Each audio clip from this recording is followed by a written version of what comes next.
নমস্কার বন্ধুরা, আমি আজকের আপনাদের সাথে এরকম একটা বাতাবি লেবুর মাখা রেসিপি শেয়ার করব। তার জন্য দেখুন, এখানে একটা বাতাবি লেবু নিয়েছি। আর বাতাবি লেবুটা কীভাবে কাটবেন সেটা আমি দেখাচ্ছি আপনাদেরকে। একদম সহজ, সবাই পারেন নিশ্চয়ই বাতাবি লেবু কাটতে। তো আমি প্রথমে এরকম মুখের দিকটা এইভাবে ছুরি দিয়ে কেটে নেব। আমি বাতাবি লেবুটা নিয়ে জানি না লাল হবে কি সাদা হবে, এখন কেটে দেখব।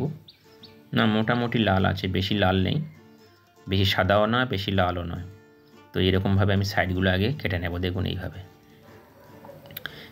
সাইডগুলো থেকে দাগ দিয়ে কেটে নেব, তাহলে সুবিধা হবে। এইভাবে দেখুন, এইভাবে ছাড়িয়ে নেবেন আপনারা। একদম সহজ, খুব সহজ পদ্ধতিতে ছাড়ানো। আর বাতাবি লেবু কিন্তু খুব গুণাগুণ আছে। জন্ডিসের জন্য দারুণ মারাত্মক ওষুধ এই, আর ভিটামিন সি ভরপুর। আর আপনারা যাদের জন্ডিস হয় তারা কিন্তু প্রচুর পরিমাণে এই বাতাবি লেবু খায়। আমিও খেয়েছিলাম এক সময় এই বাতাবি লেবু। তো এইভাবে দেখুন, ছাড়ানোর পরে ওপরে সাদা অংশটা এইভাবে ছুরি দিয়ে টানলে অটোমেটিক উঠে যাবে এইভাবে খসখস করে।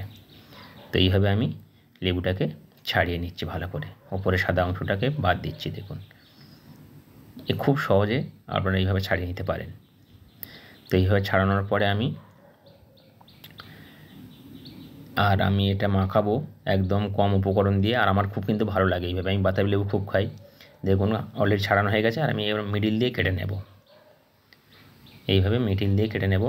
আপনারা চাইলে একটা করে কোয়া ছাড়িয়ে নিতে পারেন সাইড দিয়ে, সেটাও ছাড়ানো যায়। আমি কেটে নিচ্ছি। সবাই পারেন অলরেডি, বাতাবি লেবু কে না ছাড়াতে পারে, সবাই পারেন। আর সবাই কম বেশি সবাই মাখিয়ে খান। তো আমি তাও এখানে শেয়ার করছি। আর আমার লেবুটা বেশি কিন্তু লাল হয়নি বন্ধুরা, একটু লাল হলে কিন্তু খুব ভালো লাগতো। তো কী করা যাবে, যেটা পেয়েছি সেটা দিয়ে আমি আপনাদের সাথে শেয়ার করছি। তো এইভাবে আমি ছাড়িয়ে নেব কোয়া থেকে। এইভাবে দেখুন, খুব সহজ একদম। আর খুব তাড়াতাড়ি। আর মিষ্টি, লেবুটা কিন্তু প্রচণ্ড মিষ্টি বন্ধুরা, খুব মিষ্টি। একটু সাদা হলে কী হবে, খুব মিষ্টি।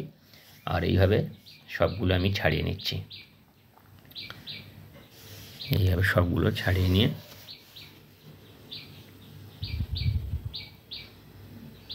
দেখুন, খুব কম সময় কিন্তু এটা মাখানো হয়ে যায়। আপনারা এইভাবে একবার বাড়িতে মাখিয়ে খেতে পারেন।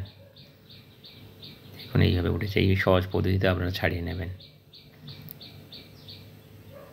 আমরা দোকানে কিনে খাই, দেখবেন ফুটপাতে যারা ফল বিক্রি করে তারা এইভাবে কিন্তু মাখিয়ে কিন্তু বিক্রি করে। আর অল্প একটু দেয়, একটু দিয়ে 20 টাকা করে নিয়ে নেয়। আমাদের কলকাতাতে একটুখানি দেয়, একটা পাউ দেয়। একটা পাউ দেওয়া দাম 20 টাকা। দেখুন অলরেডি আমি ছাড়িয়ে নিয়েছি। আর আমি এখন এটা জাস্ট একটু ঝুড়ো করে নিচ্ছি, এইভাবে ছাড়িয়ে নিচ্ছি। একটু লাল হলে দেখতে কিন্তু ভালো লাগতো বন্ধুরা। যা পেয়েছি সেটা দিয়ে এখন দেবো একটু কাঁচা লঙ্কা কুচি। কাঁচা লঙ্কা না দিলে কিন্তু ভালো লাগবে না।